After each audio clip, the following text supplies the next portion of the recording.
தமிழ்நாடு வெல்லும் என்ற பொதுக்கூட்டத்திற்கு இங்கே தலைமை பொறுப்பேற்றிருக்கின்ற மாநகர செயலாளர் மேயர் அருமையண்ணன் அன்பழகன் அவர்களே, வரவேற்புரையாற்றிய பகுதி கழக செயலாளர் நாகராஜ் அவர்களே, முன்னிலை பொறுப்பேற்றிருக்கக்கூடிய மாநகர கழக நிர்வாகிகளே, இந்த வட்டக்கழக நிர்வாகிகளே, பகுதி கழக நிர்வாகிகளே, இங்கே சிறப்புரையாற்ற வருகை தந்திருக்கின்ற அருமை அண்ணன் டெல்லி சிறப்பு பிரதிநிதி அண்ணன் AKS விஜயன் அவர்களே, மிகச் சிறப்பாக தமிழில் உரையாற்றக்கூடிய கழகத்தின் செய்தி தொடர்பு துணை செயலாளர் அண்ணன் மருது அழகுராஜ் அவர்களே, வந்திருக்கக்கூடிய பகுதி கழக செயலாளர்களே, மாவட்ட கழக நிர்வாகிகளே, உங்கள் அனைவருக்கும் என் வணக்கம். எல்லாத்து பேரையும் சொன்னா ரொம்ப லேட் ஆயிரும், அதனால சொல்லிட்டேன், யாரும் கோச்சிக்காதீங்க. இன்றைக்கு இந்த பொதுக்கூட்டம் எதற்கு நடைபெறுகிறது என்பதை நீங்கள் எல்லாம் சிந்திச்சு பார்க்க வேண்டும். இன்னொரு 1 மாதம் 1.5 மாதத்துல தேர்தல் வருது.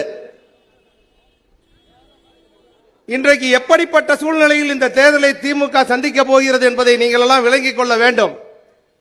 கடந்த 5 ஆண்டுகளாக ஒரு திராவிட மாடல் ஆட்சி என்று சொல்லி 5 ஆண்டுகளும் தமிழகத்தை ஆளக்கூடிய நமது தலைவர் தளபதி அவர்கள், முதல்வர் அவர்கள் முழுக்க முழுக்க பெண்களுக்கான நலத்திட்டங்களுக்காகவே இந்த ஆட்சியை அர்ப்பணித்திருக்கிறார்.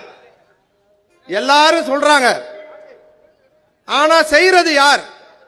தமிழ்நாட்டில் இந்த அளவிற்கு ஒரு 5 ஆண்டுகள் ஒரு பொற்காலமான ஆட்சி, மகளிருக்கு ஒரு விடியலான ஆட்சி என்று சொன்னால் அது இந்த திராவிட மாடல் ஆட்சி, தளபதியின் ஆட்சி தான். இந்த 5 வருடங்களில் நீங்கள் இங்கே அமர்ந்திருக்கக்கூடிய மகளிர்களெல்லாம் சிந்தித்து பார்க்க வேண்டும். நாம் எதையெல்லாம் செய்ய முடியாது என்று எதிர்க்கட்சிகள் நம்ம விமர்சனம் பண்ணியதோ அதையெல்லாம் செய்து காட்டியவர் இன்றைக்கு ஆண்டு கொண்டிருக்கிற தளபதி அவர்கள். இப்ப என்ன சொல்றாங்க? நம்ம என்னென்ன செஞ்சோமோ அதெல்லாம் நாங்க வந்தா செய்வோங்கிறாங்க. ஆனால் அதற்கு மேலாக தலைவர் அவர்கள் அறிவித்தது போல் மாதம் 1000 ரூபாய் உரிமை தொகை என்று உங்களுக்கு வழங்கினார். அது மட்டும் தரல, இந்த 3 மாசத்துக்கு தேர்தல் வரப்போகுதுன்னு ஏதோ ஒரு சதி திட்டம் தீட்டி ஒன்றிய அரசு, மோடி அரசு அந்த தொகை உங்களுக்கெல்லாம் கிடைக்காமல் ஒரு கெட்ட பெயரை ஏற்படுத்தலாம் என்று கணக்கு போட்டிருந்தார்கள். அந்த சதி திட்டத்தை உணர்ந்த தமிழக முதல்வர் என்ன செஞ்சாரு? போன மாசம் காலையில எந்திரிக்கும் போதே எல்லாம் 5 மணிக்கு ஒரு இன்ப அதிர்ச்சி, எல்லாத்து அக்கவுண்ட்லயும் அந்த 3 மாசத்து தொகை மட்டும் இல்ல, ஒரு 2000 ரூபாய் கோடை சிறப்பு நிதின்னு சொல்லி 5000 ரூபாய் உங்களுக்கு அக்கவுண்ட்ல வச்சார், வரவு வச்சார். நீங்களே மலைச்சு போயிட்டீங்க, யார் அனுப்பிச்சது இந்த 5000 ரூபான்ட்டு. கொஞ்ச நேரம் கழிச்சு மெசேஜ் வருது, இது மகளிர் உரிமை தொகை 3 மாதத்து தொகையும் கோடை சிறப்பு நிதியும் சேர்த்து 5000 ரூபாய் உங்களுக்கு கொடுத்தோம். எங்க ஊர்ல காலையில நான் ஒரு 6-6:30 மணிக்கு ஒரு டீ கடைக்கு டீ சாப்பிட போவேன்.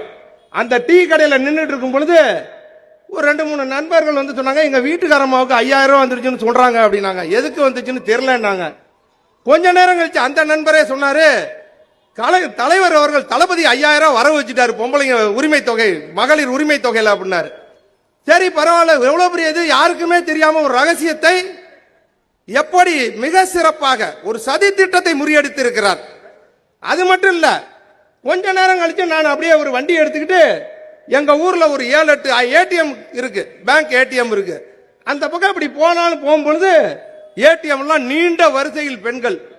என்னன்னு கேட்டா, தளபதி எந்த நோக்கத்துக்காக இந்த 5000 ரூபாய் கொடுத்தாரோ அதை மிக சிறப்பாக புரிந்து கொண்டவர்கள் இங்கே அமர்ந்திருக்கக்கூடிய